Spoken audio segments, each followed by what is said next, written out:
waktu semakin dingin, semakin malam,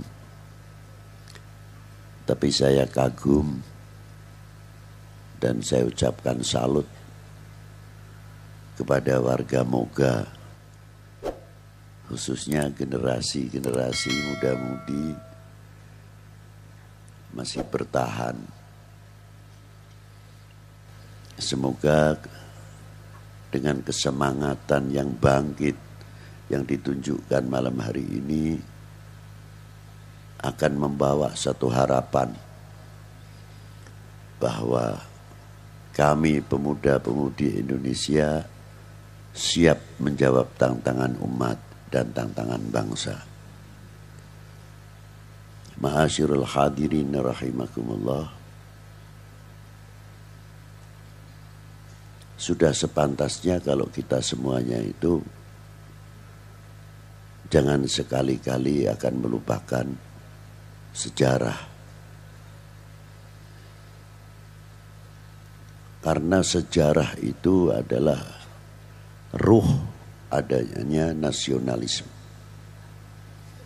Kalau ingin tahu ruhnya nasionalisme adalah sejarah. Semakin mengetahui sejarah, semakin merasa memilikinya handar beninya kepada republik ini.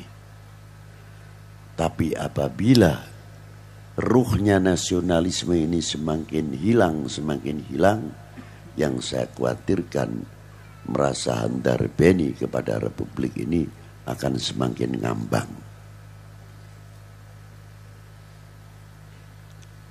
Sejarah yang kita lihat bahwa Allah Ta'ala telah menciptakan alam semesta dari keturunan dua orang berasal dari yang baik,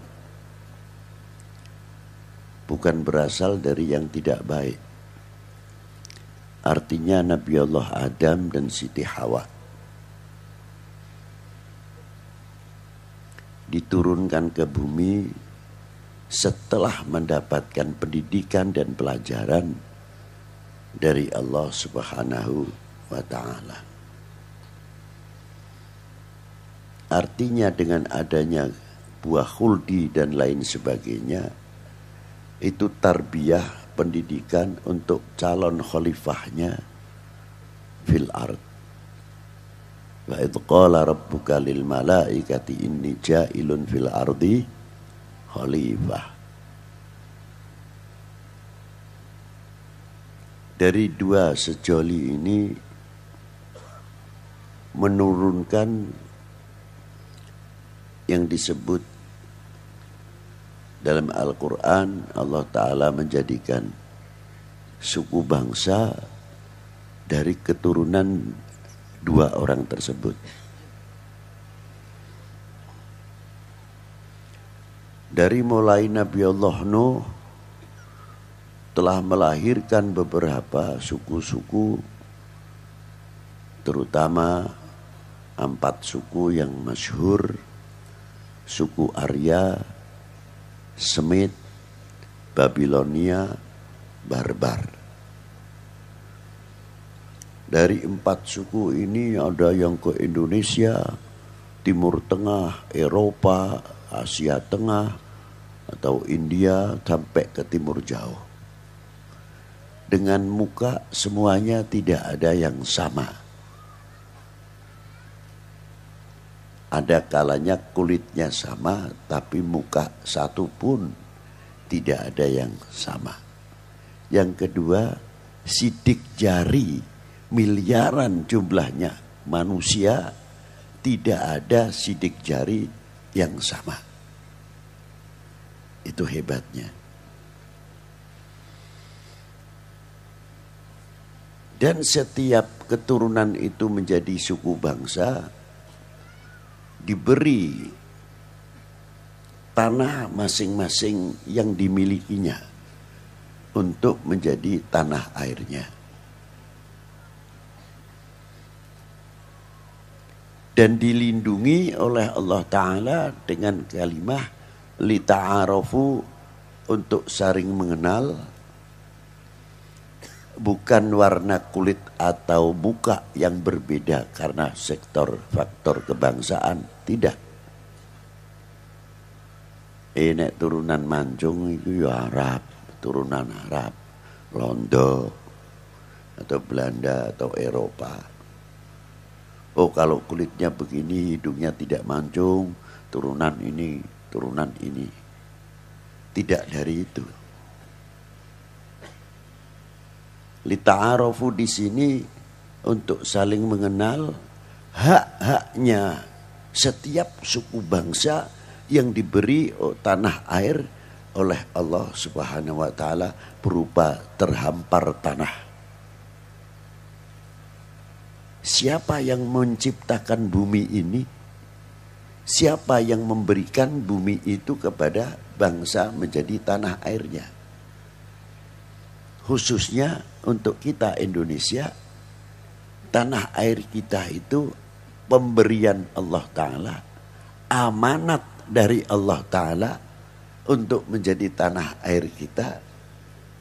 Karena ini milik kita yang diberi oleh Allah, bagian daripada amanatnya Allah Ta'ala untuk lita'arafu, untuk saling mengenal, untuk saling melindungi sejauh mana kita merasa memiliki dan merasa melindungi atas pemberian Allah Subhanahu wa taala.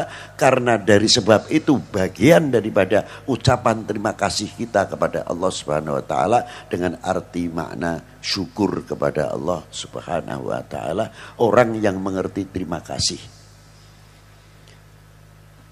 Untuk mencapai terima kasih tersebut, ya jelas ada dasarnya. Inna akramakum indallahi atqakum. Karena mengerti takwa, atqa, bekal untuk lita'arafu. Sehingga saling nganyomi, saling melindungi, saling asah, asih, asuh. Kalau tahu makna lita'arafu yang sebenarnya, tidak ada benturan antar kita sesama kita. Untuk dibenturkan sama sekali tidak ada. Isinya apa? Saling merangkul, saling nguwongake, bukan saling sodok. Karena pada dasarnya lita'arafu dengan ketakwaannya.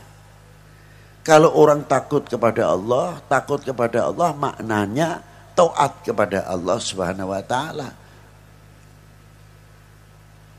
Negeri orang lain itu pemberian Allah Ta'ala, kami juga dari Allah Ta'ala.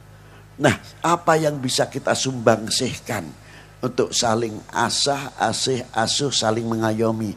Kepandaian apa yang bisa kita ambil dari para beliau, bangsa lain? Dan apa yang bisa kita sumbangkan kepada bangsa lain? Kelebihan bangsa kita yang diberi oleh Allah Subhanahu wa Ta'ala. Kaya-kayane nek ngono ku donya aman ora ana tukarane. Karena benar-benar memahami.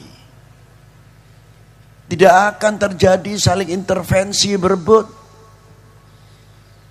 Karena sadar bahwa tanah air yang diberikan masing-masing adalah pemberian Allah, amanat dari Allah Ta'ala untuk dijaga, bukan untuk dirusak. Karena itu makna terima kasih yang sebenarnya kepada Allah Subhanahu wa Ta'ala. Maka tepat sekali dikatakan hubbul waton minal.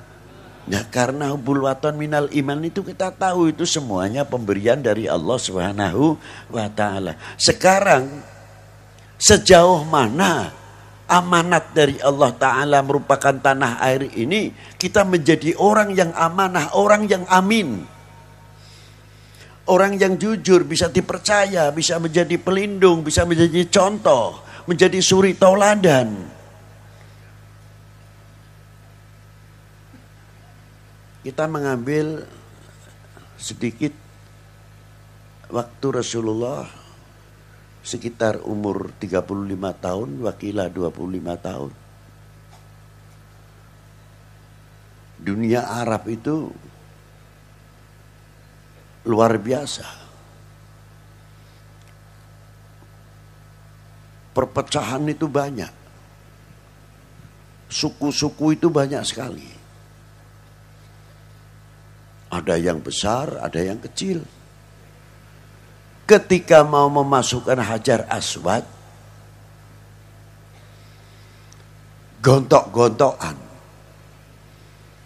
Hampir saja pertumpahan darah.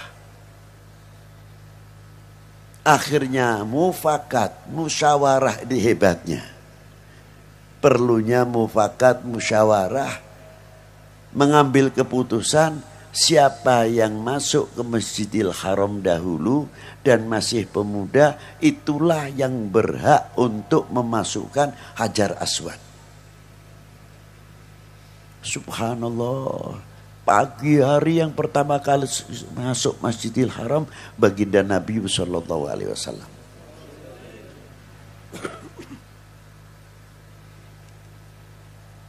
Tapi baginda Nabi Sallallahu Alaihi Wasallam tidak mempunyai sifat monopoli. Artinya yang tidak pada tempatnya. Dihamparkanlah seroban itu tadi. Kebersamaan. Hajar Aswadnya taruh di tengah. Kalau Habib Lutfi mungkin, wah aku sing duwe mendapat kepercayaan, ya, saya dong. Ya itu satu contoh. Mungkin kalau di zaman yang setelah baginda Nabi SAW agak mencong sedikit. Zaman Kanjeng Sunan Kudus, waktu perjuangannya beliau di Kudus, mayoritas agamanya beda. Dan sapi itu menjadi yang dikeramatkan di antaranya. Pada waktu bulan Idul Adha, kalau kita kurban, kerbau, sapi, kambing, unta kalau di Timur Tengah. Tapi Kanjeng Sunan Kudus memperhitungkan, ini kalau kita memotong sapi, ini akan menjadi rawan. Bisa saja timbul terjadi perpecahan. Maka dengan bijaksananya Kanjeng Sunan Kudus melarang untuk memotong sapi. Kalau sekarang mungkin sudah diviralkan, Sunan Kudus berarti mengharamkan sapi. Nah, dipelintir, zamannya pelintiran.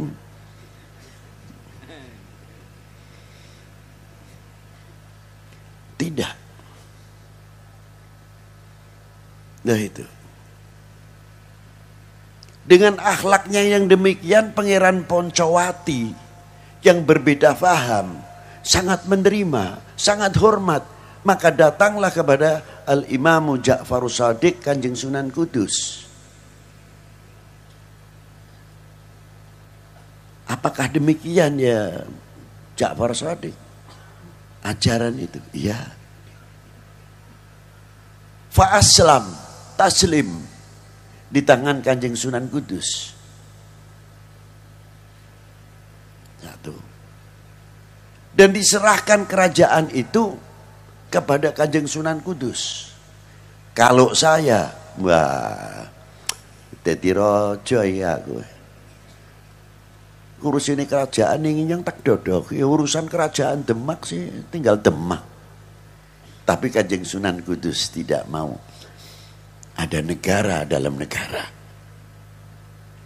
Tetap pendirian Al-Imam Ja'far Shadiq tetap berkiblat kepada Sultan Demak, Kanjeng Sultan Demak, Sultan Abdul Fattah. Dan masjid itu kerajaan tadinya yang diserahkan Imam Ja'far kepada Imam Ja'far Shadiq, langsung didirikan masjid sampai sekarang terkenal Masjid Menara Kudus. Contoh yang sangat luar biasa. Meniru siapa beliau? Meniru kakeknya Al-Imam Ja'farus Shadiq bin Sunan Ampel Ahmad Rahmatillah, bin Jamaluddin Hussein, bin Ahmad Syah Jalal, bin Abdullah Udmat Khan, bin Amir Abdul Malik, bin Alwi Ammal Faqih, bin Muhammad Saib Marbad, bin Ali Khaliq Qasam, bin Alwi, bin Muhammad bin Alwi, bin Ubaidillah, bin Ahmad Al-Muhajir, bin Isa An-Naqib, bin Muhammad Al-Naqib, bin Ali Al-Uraidi, bin Ja'far As-Sadiq, bin Muhammad Al-Baqir, bin Ali Zainal Abidin, bin Husain Siti, bin Ali bin Abi Talib, wa bin Fatimah Zahra Al-Batul, binti Rasulullah sallallahu alaihi wasallam Rasul. Itu hebatnya.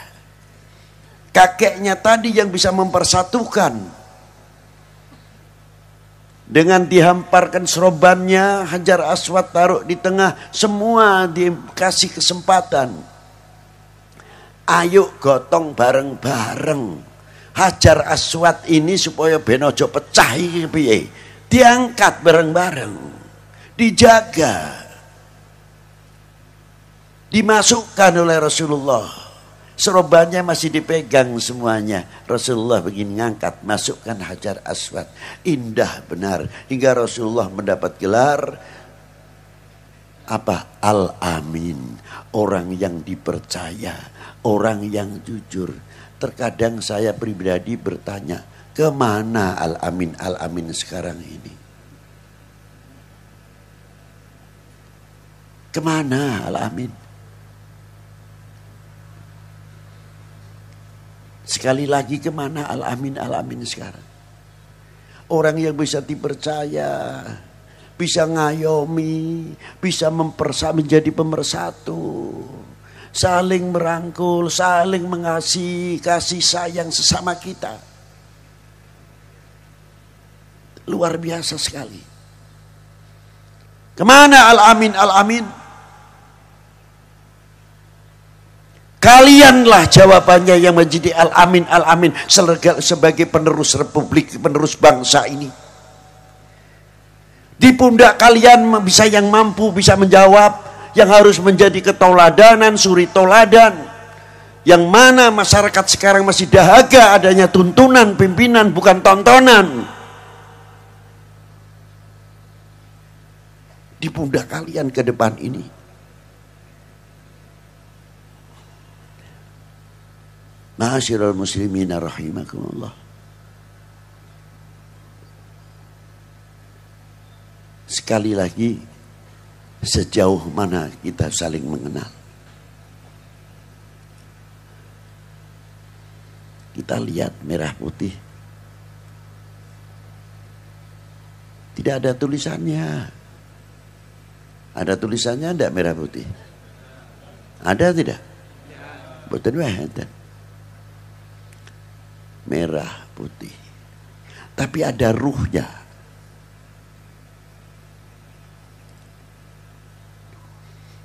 Apa merah putih ruhnya?